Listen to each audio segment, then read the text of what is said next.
I've been asked that, whether that bothers me to identify myself as ex-gay. I know that some people do have a problem with that. I don't. I feel like it's a very simple way of explaining in just a word really what I've come out of and what my journey is about. My name is Garry Ingraham. I'm the pastor of Soul Care Ministries at a church in Endicott, New York. As far back as I can remember, I've wrestled with same-sex attraction. I grew up in a home with a mom and dad who were Christians, and we went to church every Sunday and Wednesday night and all of that. I was very lonely. My father and I had absolutely no bonding together at all. I had 3 older brothers, and we also did not connect. In school, at home, even at church, boys and men were kind of a scary entity to me.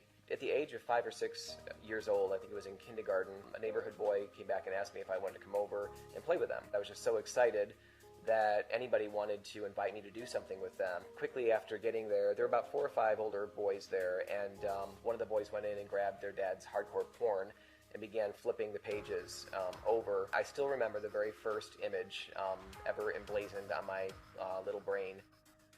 I went that day into just a lot of shame, a lot of fear, a lack of really understanding what happened. When I finally did hit puberty, frankly, I was an immediate porn addict. I couldn't get enough of it. I would do whatever I could to steal it, and in all of my attractions, I was horrified to realize that my attractions were toward men.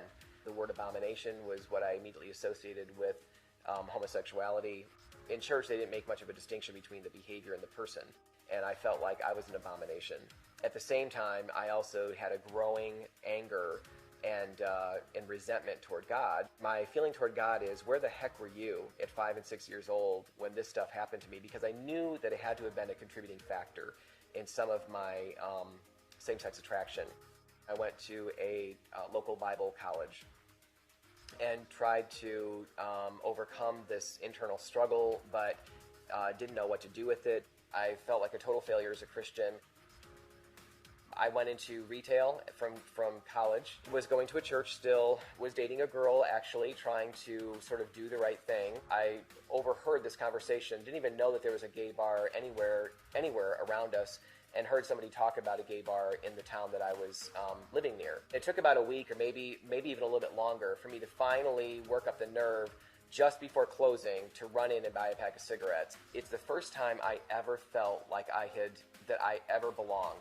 I felt like I'd finally found my people. I'd never felt this way in church, ever. So I was all in, and I felt like, again, this is who I am. I'm sick of wrestling with it. I'm sick of struggling with it. I want to somehow marry homosexuality and Christianity, and I tried to do that, and I wrestled with that, and I thought these scriptures can't mean what I think they mean or what they seem to clearly say.